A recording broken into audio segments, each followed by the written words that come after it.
आज की सुबह आप किसी से मिलने से पहले प्रभु से मिलो।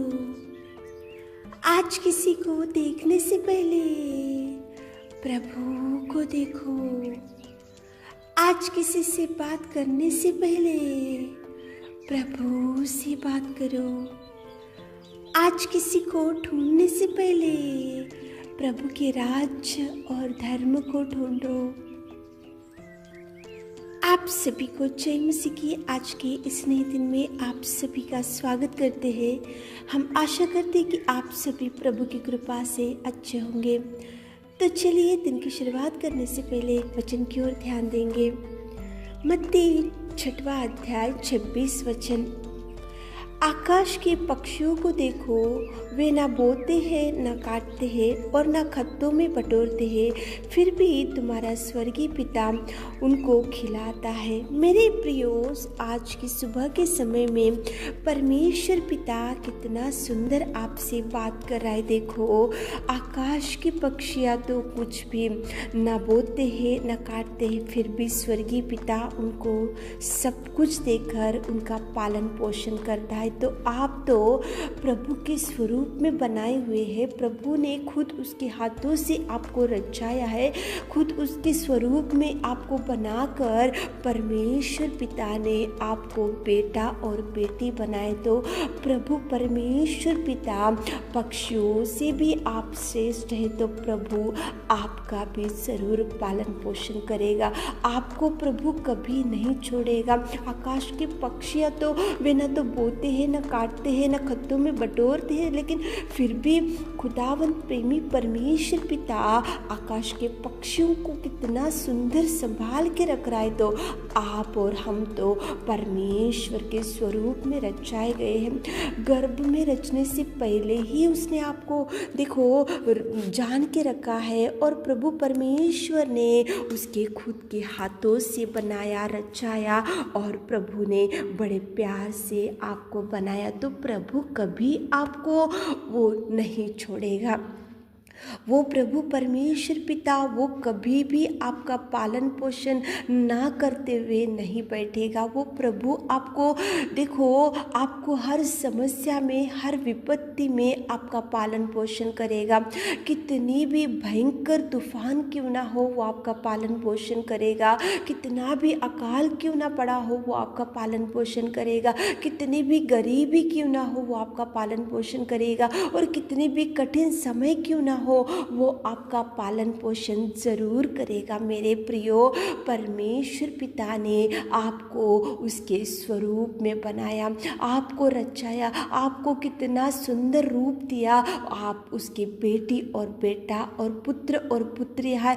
वो आपको कभी भी वो सहायता करने में सामने आएगा, वो कभी आपको नहीं छोड़ेगा। मेरे प्रियो, होंगी आज भयंकर गरीबी आपके परिवार में, होंगी आज बहुत भयंकर देखो कठिन समस्या आपके सामने, पालन पोषण के लिए बहुत आपको परेशानी का सामना करना पड़ रहा होगा। आप ऐसा सोच रहे होंगे कि कहाँ से मेरा बच्चों का मेरा पालन पोषण होगा। तो प्रभु है मेरे प्रियो। आकाश के पक्षियों को जिस प्रभु ने पालन पोषण किया, आकाश के पक्षियाँ जैसे उड़ते हैं और खुशी से रहते हैं, कैसे वो खत्तों में नहीं बटोरते हैं, वो ना काम करते हैं, वो ना कुछ जॉब को जाते हैं, लेकिन आकाश के पिता ने, परमेश्वर ने पक्षियों का पालन पोषण करके उनको बचा कर रखा। तो प्रभु आप उनसे भी श्रेष्ठ है। तो प्रभु जरूर आपका पालन पोषण करेगा। मेरे प्रियो, भयंकर अकाल पड़ा हुआ था।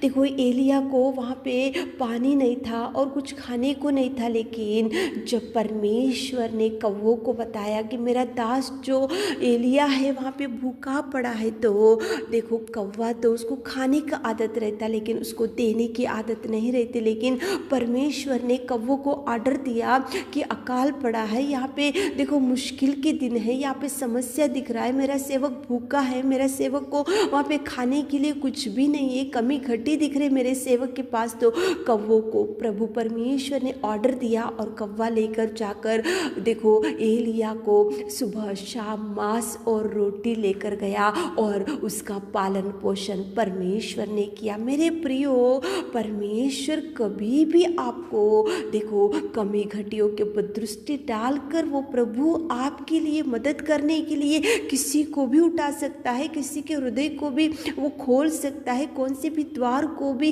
वो खोल सकता है, किसी मार्ग से भी वो आपका पालन पोषण करने में सामर्थ्य है। पिता परमेश्वर वो कभी आपको नहीं छोड़ेगा। मेरे प्रियो, देखो कौवों के उनको देखो एलिया को वहाँ पे रोटी और मांस सुबह शाम आया। सारेपत में विधवा थी, वो मर जाने वाली थी क्योंकि अकाल पड़ा हुआ था, भूख से परेशानी हो रहा था, वहाँ पे समस्या दिख रही थी, लेकिन वहाँ पे मैदा और कुप्पे में तेल था, वो खाकर मर जाने के लिए तैयारी कर रहे थे। लेकिन एलिया को भेजा परमेश्वर पिता ने और एलिया ने प्रार्थना किया और वो कुप्पे में तेल खत्म नहीं हुआ और देखो वहाँ पे मैदा खत्म नहीं हुआ। वो अकाल के समय में भी सारापत में विधवा को परमेश्वर पिता ने देखो उनकी भूख को देखा, उनकी देखो वहाँ पे समस्या को देखा और उनका पालन पोषण किया। मेरे प्रियो, आज सुबह के समय में उठे होंगे, आप ऐसा सोच रहे होंगे कि कौन मुझे मेरे बच्चों का पालन पोषण करेगा, तो प्रभु देख रहा है। मेरे प्रियो, प्रभु है। आकाश के पक्षियों को देखो, वे ना तो बोते हैं ना काटते, खत्तों में बटोरते, फिर भी तुम्हारा स्वर्गीय पिता उनको खिलाता है। वही पिता खिलाएगा, पिलाएगा, बचा कर रखेगा, उठाएगा, वो धैर्य देगा, साहस देगा। आप सुबह के समय में परमेश्वर की ओर देखकर आज दिन की शुरुआत करो, प्रभु से प्रार्थना करते हुए दिन की शुरुआत करो। प्रभु से बोलो कि प्रभु हमारे परिवार में ये दुख है, ये अकाल पड़ा हुआ, ये समस्या, ये गरीबी है, पालन पोषण के लिए परेशानी हो रही प्रभु, तो प्रभु जरूर आपके लिए द्वारों को खोलेगा। मेरे प्रियो, एलिया को मांस और रोटी आता था सुबह शाम कौवों के द्वारा, केवल प्रभु का ऑर्डर। सारेपत में विधवा थी, प्रभु ने एलिया को बोला जाकर वहाँ पे उनके साथ रहे, उनको प्रार्थना कर, तो प्रभु ने वहाँ पे कितना अद्भुत कार्य किया, सारेपत में विधवा को बचा कर रखा। मेरे प्रियो, वही प्रभु आपको बचाएगा, पालन पोषण करेगा, आपको समृद्धि देगा, आशीषों से भर देगा। लेकिन सुबह के समय में प्रार्थना करते हुए दिन की शुरुआत करो, प्रभु से अगुवाई लेते हुए दिन की शुरुआत। आज जो काम की शुरुआत करें तो प्रभु से बैठकर आप आगे बढ़ो, देखो प्रभु आपका पालन पोषण जरूर करेगा। आमीन। हे मेरे सर्वोत्तम सर्वशक्तिमान पिता परमेश्वर, आज की सुबह के समय में पिताजी आपकी उपस्थिति में आते। पिता परमेश्वर, आप महान, आप अति करुणा में परमेश्वर पिता, धन्यवाद करते मेरे खुदा, धन्यवाद करते मेरे राजा। कितना सुंदर आपने बात किया पिता। आकाश के पक्षी उन्हें तो बोते, काटते, खत्तों में बटोरते, फिर भी आप उनकी पालन पोषण कर रहे पिता। हमारे प्रिय भाई बहनों का पालन पोषण कीजिए पिता, उनकी चिंता, डर, भय से दूर कीजिए मेरे खुदा। आज दिन भर के सारे आशीषों से हमारे प्रिय भाई बहनों को भर दीजिए। छोटी सी प्रार्थना आपके मीठे और मधुर नाम से मांगते खुदा, आमीन।